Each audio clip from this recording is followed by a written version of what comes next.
A kind of deadly safari in the suburbs of Ohio today. As more than 50 lions, Bengal tigers, and bears roamed the streets, residents locking their homes, children kept behind closed doors.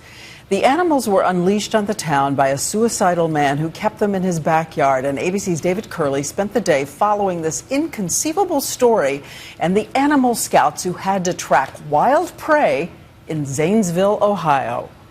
This sign perfectly captured the fear that gripped this small Ohio town today. Exotic animals, wild animals on the loose. What may be the biggest release of dangerous carnivores in U.S. history. The frantic 911 calls. 911. Yeah, there's a lion on Mount Perry Road in Gray Shot. I'm pretty sure, and I just saw a wolf. I think I just seen one. It looked like a jaguar or a wolf or something. Deputies with shoot-to-kill orders used their pistols to take down lions, tigers, bears, and wolves before the sun went down. And with daylight, it is still not a completely secured area. There were still wild animals on the loose. And even when they found one and tried to tranquilize it, it became aggressive and also had to be put down. We had animals outside that fenced area along the road that were trying to get loose. I had deputies that had to shoot animals with their sidearms at close range. Today, schools were ordered closed, children kept indoors. We are not talking about your normal, everyday house cat or dog. These are 300-pound Bengal tigers that we've had to put down. When it was over, 49 animals have been killed, including 18 Bengal tigers. Ohio has more incidents with exotic animals than any other state. Its laws are among the most lenient in the country. Columbus Zoo Director Jack Hanna was in town all day to help police. But I'll do everything I can over my dead body to put these people out of business. The release of 56 wild animals was the last desperate act of their owner. Just out of prison, Terry Thompson deliberately cut cages open before committing suicide with a gun. Some of the animals attacked his body.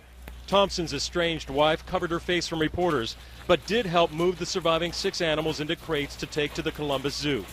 Tom Stauff saw the scene.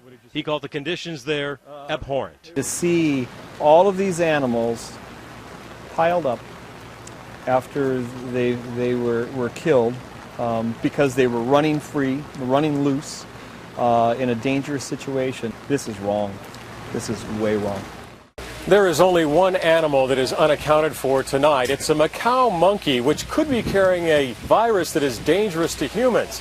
But officials say there's also a chance that that monkey was eaten by one of the big cats. Diane? And our friend Jack Hanna joins us now. Jack, I know this is crushing for you. How big a tragedy is this to you, who care so much about these beautiful animals? Tragedy-wise for me, that's probably the worst thing in my 45 years of history of working with animals. I'm sorry to say that what the sheriff did had to be done, or else we would have had carnage out here this morning in Zanesville, Ohio. You know, we think of tranquilizer guns as being 99% effective, but you're saying it's that hard to tranquilize one of these animals? Can you imagine trying to tranquilize an animal in the dark? Fine, we have a spotlight on, we hit it. You don't know exactly where you hit. Did you hit it in the muscle? Did you hit it in the bone? If you hit the bone, that means the plunger might not go in and get put the medicine in. So what do? Then we send the veterinarian up there, the sheriff up there to see if the animal's down, right? What's going to happen if the animal's just sitting there and not even asleep? You're dead. I've seen a Bengal tiger, Diane, take down a 2,000-pound water buffalo in India, filming them in less than 10 seconds. A 2,000-pound water buffalo. It's like an explosion going off. How long is this going to haunt you? It's going to haunt me the rest of my life. And I won't forget what happened here today as long as I ever live. Well, Jack, I know how close all this is to your heart. Thank you so much for being with us right now.